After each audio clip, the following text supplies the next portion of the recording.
Assalamualaikum warahmatullahi wabarakatuh. Halo, apa kabar semuanya?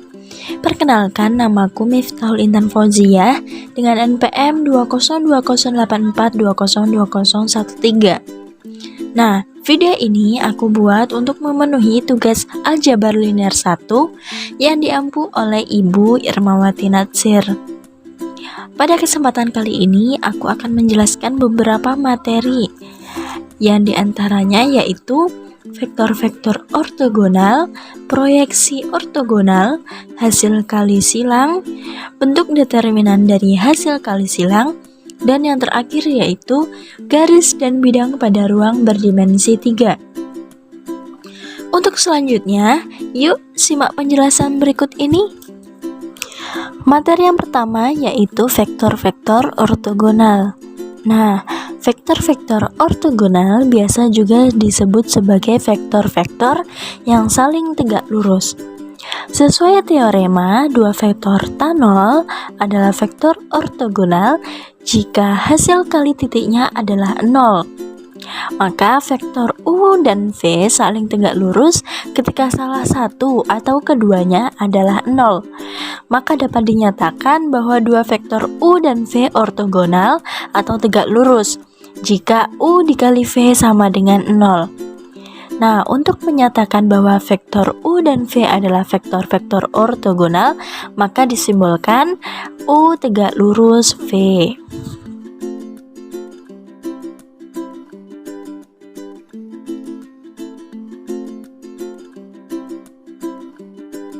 Nah, sebagai contoh di sini ada satu pertanyaan. Tunjukkan bahwa pada ruang berdimensi 2, vektor tak 0 n dengan komponen a, b adalah tegak lurus terhadap garis ax plus by plus c sama dengan 0. Nah, di sini kita misalkan dulu P1 dengan komponen x1, y1 dan P2 dengan komponen x2, y2. P1 dan P2 merupakan dua titik yang berbeda pada garis kartesius, sehingga diperoleh AX1 plus BY1 plus C sama dengan 0 dan AX2 plus BY2 plus C sama dengan 0. Bisa diperhatikan pada gambar berikut ini. Karena P1 P2 sama dengan X2 dikurang X1, Y2 dikurang Y1 terletak pada garis, sehingga kita hanya perlu menunjukkan bahwa N dan P1 P2 saling tegak lurus dengan menggunakan persamaan-persamaan sebelumnya, sehingga diperoleh A dikali X2 dikurang X1 ditambah B dikali Y2 dikurang Y1 ditambah C sama dengan 0. Yang dapat dinyatakan dalam bentuk A, B dikali X2 dikurang X1, Y2 dikurang Y1 sama dengan 0, sehingga diperoleh N dikali P1 P2. Jadi, N dan P1 P2 saling tegak lurus. Selanjutnya yaitu ada beberapa sifat-sifat hasil kali titik.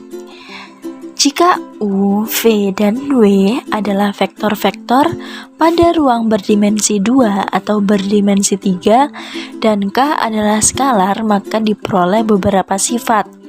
Yang pertama yaitu U dikali V sama dengan V dikali U. Yang kedua yaitu U dikali V plus W sama dengan U dikali V plus U dikali W.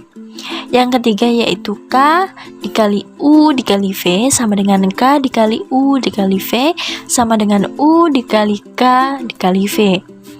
Dan yang terakhir yaitu V dikali V lebih dari 0 jika V tidak sama dengan 0, dan V dikali V sama dengan 0 jika V sama dengan 0. Nah, untuk pembuktiannya di sini aku ambil contoh dari sifat yang pertama yaitu U dikali V sama dengan V dikali U. Langkah pertama yaitu kita misalkan dulu U dengan komponen U1, U2, dan U3 Dan V kita misalkan dengan komponen V1, V2, dan V3. Maka diperoleh U dikali V sama dengan U1 dikali V1 plus U2 dikali V2 plus U3 dikali V3. Karena U1, U2, U3, V1, V2, dan V3 itu merupakan bilangan real, maka berlaku U1 dikali V1 sama dengan V1 dikali U1, terus U2 dikali V2 sama dengan V2 dikali U2, dan U3 dikali V3 sama dengan V3 dikali U3. Maka diperoleh U dikali V sama dengan V1 dikali U1 plus V2 dikali U2 plus V3 dikali U3, sehingga diperoleh U dikali V sama dengan V dikali U. Materi selanjutnya yaitu proyeksi ortogonal.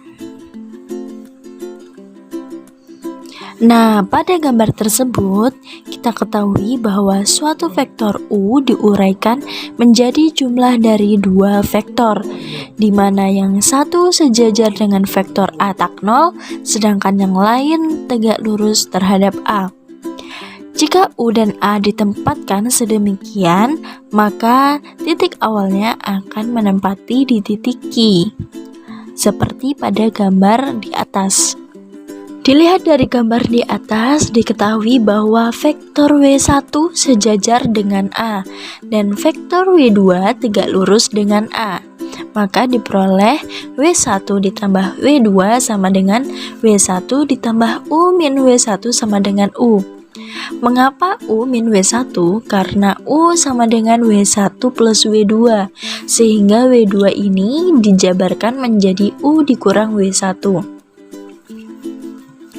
Vektor W1 disebut proyeksi ortogonal U pada A, atau biasa disebut komponen vektor U sepanjang A, yang dapat dinotasikan sebagai berikut.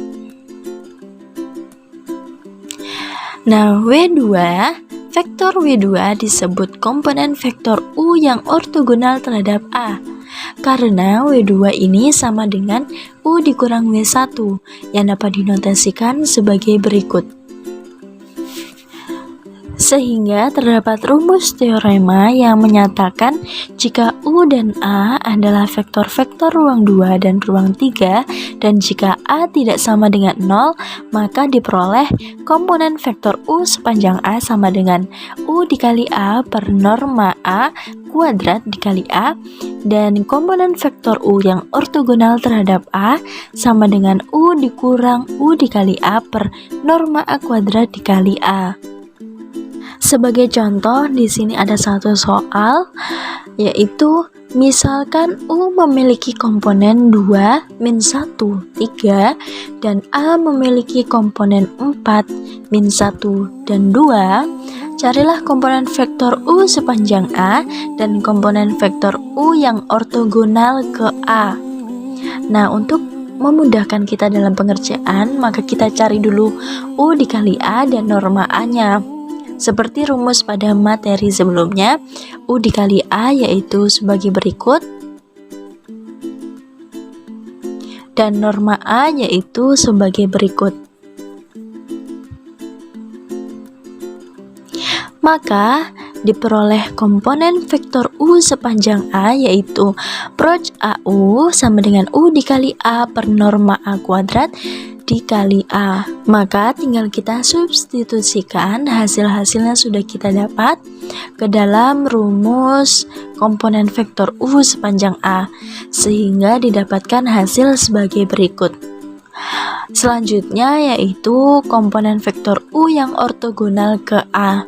Nah, kita sudah dapat ini proc AU-nya, sehingga kita tinggal masukkan saja hasil dari komponen vektor U sepanjang A, sehingga didapatkan U dikurang proc AU, sehingga hasilnya sebagai berikut.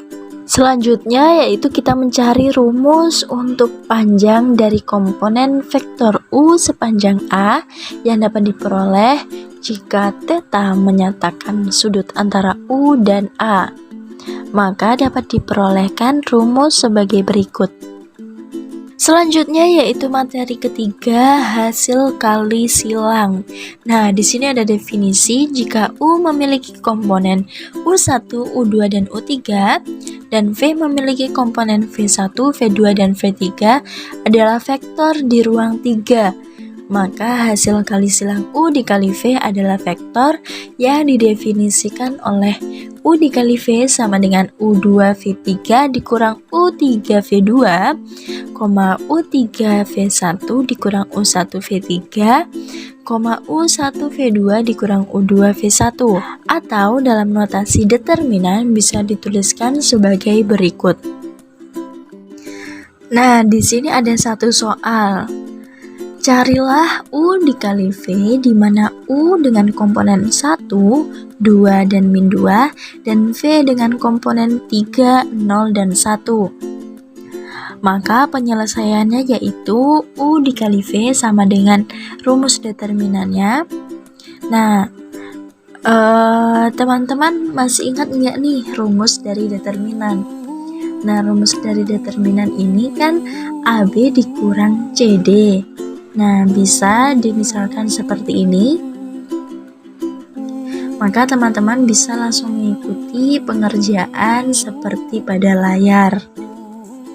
Nah, ada beberapa sifat hitung dari hasil kali silang yang didaftarkan pada teorema sebagai berikut. Nah, pada kali ini aku akan membuktikan teorema sifat yang pertama, yaitu U dikali V sama dengan min V dikali U. Bisa dilihat seperti pada layar berikut ini. Misalkan U memiliki komponen U1, U2, dan U3, dan V memiliki komponen V1, V2, dan V3. Maka kita masukkan rumus yang di awal tadi, yaitu U dikali V sama dengan U2 V3 min V3 U2, U3 V1 min U1 V3, U1 V2 min U2 V1. Sehingga kita menggunakan sifat komutatif perkalian bilangan dan sifat komutatif penjumlahan bilangan yang sehingga menghasilkan rumus sebagai berikut. Sehingga U dikali V sama dengan min V2 U3 plus V3 U2, min V3 U1 plus V1 U3, min V1 U2 plus V2 U1, sehingga U dikali V sama dengan min V dikali U. Bentuk determinan dari hasil kali silang. Nah, hasil kali silang dapat juga diwakili dengan notasi dalam bentuk determinan 3 dikali 3 sebagai berikut. Contoh soal yang menyatakan jika U memiliki komponen 1, 2, dan min 2 dan V memiliki komponen 3, 0, dan 1, maka diperoleh penyelesaian sebagai berikut. Jadi di sini kita tinggal mensubstitusikan angka-angka di atas ke rumus yang sudah ditentukan sehingga diperoleh hasil sebagai berikut. Lanjut, materi selanjutnya yaitu garis dan bidang pada ruang berdimensi 3. Nah, pada geometri analitik, suatu garis pada ruang berdimensi 2 dapat ditentukan jika kemiringan dan salah satu titiknya diketahui. Demikian pula pada bidang ruang berdimensi 3, jika kemiringan dan salah satu titik yang terletak pada bidang tersebut diketahui, maka untuk menggambarkan kemiringannya suatu bidang adalah dengan menentukan suatu vektor 0 yang disebut vektor normal yang tegak lurus terhadap bidang tersebut, seperti dijelaskan pada gambar berikut. Nah, pada gambar tersebut dijelaskan N memiliki komponen A, B, dan C, dan N merupakan vektor normal yang melewati titik P0 yang memiliki komponen X0, Y0, dan Z0, dan P yang memiliki komponen X, Y, dan Z, di mana P0P adalah vektor ortogonal terhadap N, yakni N dikali P0P sama dengan 0, sehingga A, B, C dikali X dikurang X0, Y dikurang Y0 Z dikurang Z0 sama dengan 0, sehingga diperoleh rumus sebagai berikut. Nah, di sini ada satu contoh soal, yaitu tentukan persamaan suatu bidang yang melewati titik 3-17 dan tegak lurus terhadap vektor n dengan komponen 4, 2, dan min 5. Nah, untuk penyelesaiannya, teman-teman bisa langsung mensubstitusikan angka-angka di atas ke rumus yang sudah ditentukan sebagai berikut, sehingga diperoleh persamaan yaitu 4x plus 2y plus 25 sama dengan 0. Nah, kita masuk materi yang terakhir, yaitu garis pada ruang berdimensi 3. Nah, teman-teman bisa perhatikan gambar sebagai berikut. Berdasarkan gambar tersebut, diketahui bahwa garis 1 melalui titik P0 dan P, serta sejajar dengan vektor tak 0 V dengan komponen A, B, dan C. Jika terdapat suatu skalar T, maka diperoleh persamaan sebagai berikut. Sehingga X dikurang X0 sama dengan T dikali A, dan X sama dengan X0 plus TA yang merupakan persamaan 1. Dan Y dikurang Y0 sama dengan T dikali B, sehingga Y sama dengan Y0 plus TB yang merupakan persamaan 2. Dan Z dikurang Z0 sama dengan TC, dan Z sama dengan Z0 plus TC yang merupakan persamaan ketiga. Sehingga persamaan 1, 2, dan 3 disebut persamaan parametrik untuk garis 1, sehingga diperoleh rumus sebagai berikut. Oke teman-teman, segitu saja yang bisa aku jelaskan. Mudah-mudahan bisa bermanfaat bagi kalian semua. Thanks for watching. Wassalamualaikum warahmatullahi wabarakatuh. Sampai jumpa.